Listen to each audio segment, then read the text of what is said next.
At 4:38 a.m., in the narrow concrete corridor of North Block, the prison was still half asleep. Fluorescent lights buzzed overhead. Boots echoed from a distant stairwell. Then a body hit the floor near the laundry doors, face down, unmoving. An inmate backed away with his hands raised, eyes wide, already knowing what the guards hadn't realized yet. This wasn't an accident. It wasn't a personal dispute. It was a message. By the time officers arrived, the hallway had gone silent in a way that felt deliberate. Doors were closed. Faces disappeared behind steel. No one spoke. The victim lay alone, positioned carefully, almost ceremonially, where 3 rival housing units intersected. Placement mattered in prison. Everyone knew that. Within minutes, word spread through the facility, not by announcement, but by instinct. The truce was over. For weeks, tensions had been tightening like a wire pulled too far. Small things had gone missing from the commissary. Food deliveries arrived late.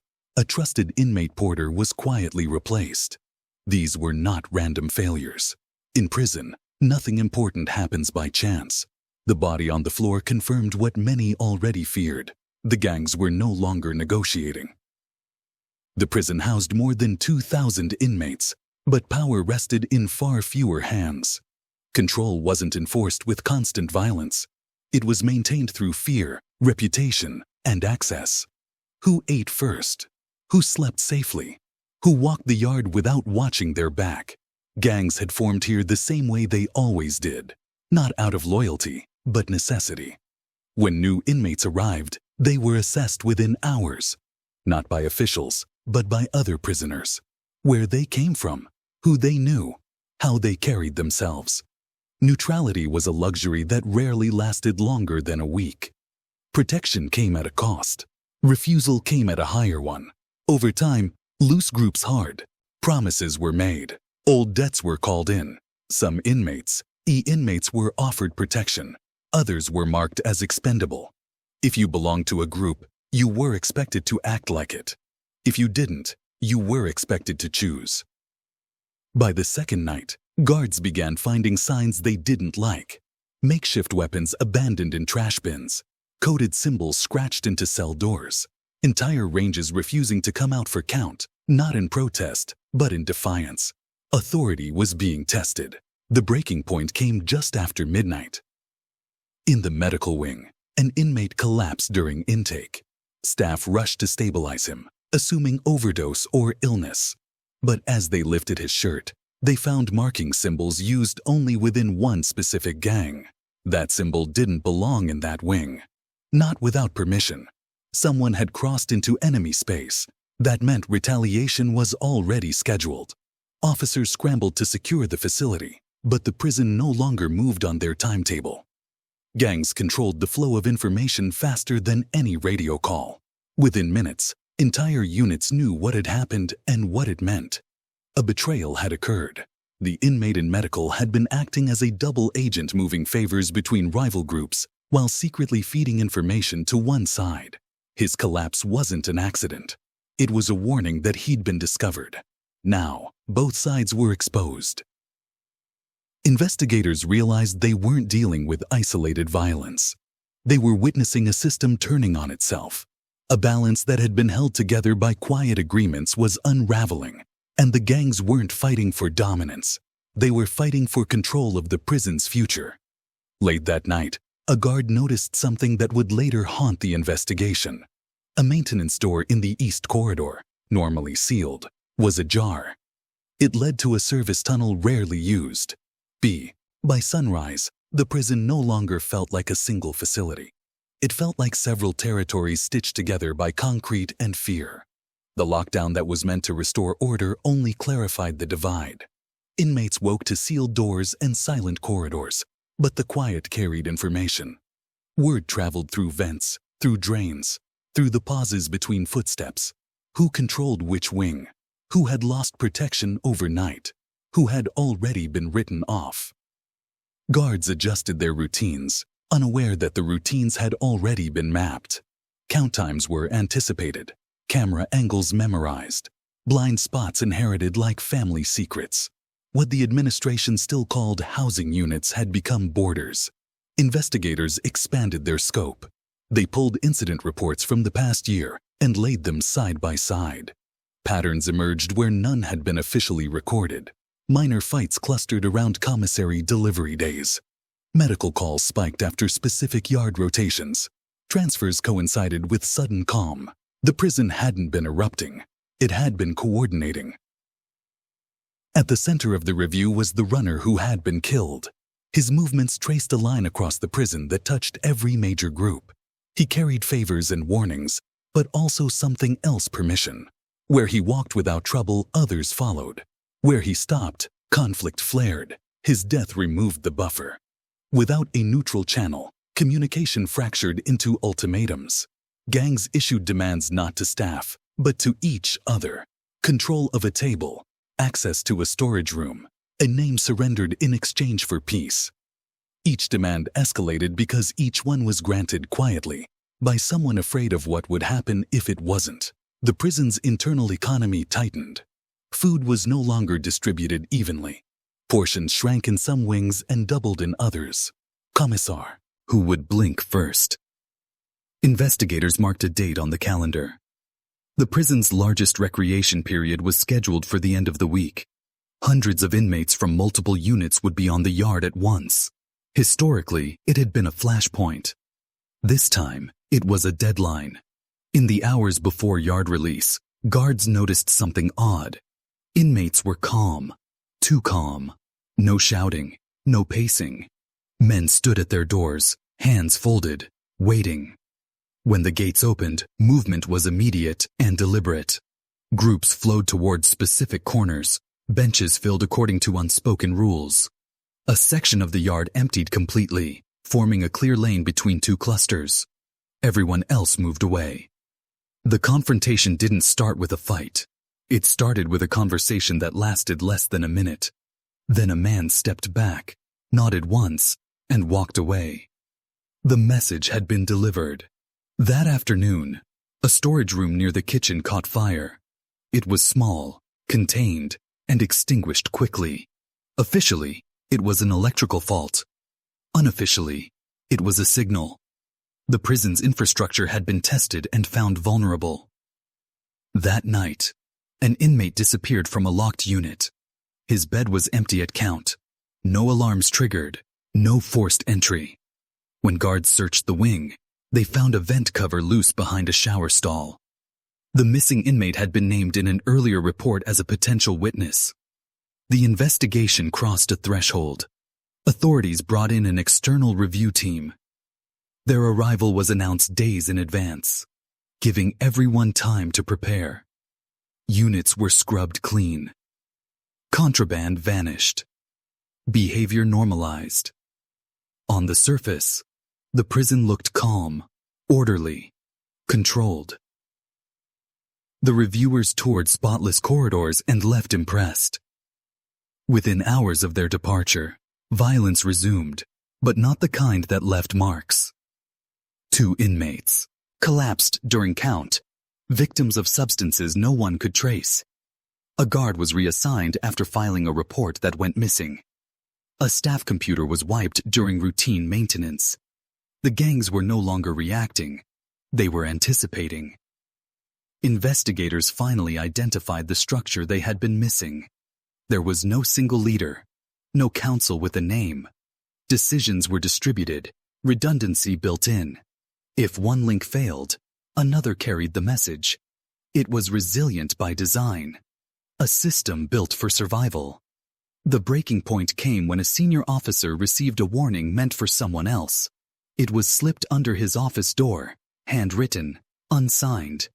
It listed times and places events that had already happened, events that hadn't yet. At the bottom, a single line stood out. Choose where you stand before we choose for you. The prison was no longer a battlefield waiting to explode. It was already at war. And the next move wouldn't be subtle. The warning wasn't ignored. It couldn't be. Within 48 hours, the prison's rhythm changed again. Sharper this time, stripped of pretense. Schedules were rewritten, housing assignments shifted without explanation. A special response team arrived and staged drills that no one believed were drills. Administrators spoke of temporary measures, but the word temporary had lost meaning inside these walls. Everyone felt the countdown. The gangs moved first, not with noise or spectacle, but with coordination. Entire sections of the prison went quiet at the same hour. Meals were refused by some units and accepted by others, creating pressure points that staff couldn't resolve without force. Commissary deliveries stalled, then resumed selectively. Protection changed hands. Men who had walked freely the week before now hugged walls and avoided eye contact. The yard, once a place where conflicts announced themselves, became neutral ground by mutual agreement. Violence moved indoors, where cameras were weakest and witnesses rare. Investigators traced the pattern back to a single night months earlier, long before the body in North Block. A failed shakedown, a guard reassigned, a shipment redirected, small decisions that seemed unrelated at the time. Together, they formed a blueprint. The gangs weren't improvising. They were executing a plan that had been rehearsed. The prison's leadership finally authorized a coordinated sweep. Cells would be searched simultaneously across multiple units. Transfers would begin immediately afterward. The goal was disruption, break the networks before they could respond. The order leaked within minutes. When teams moved in, they found emptiness where resistance should have been.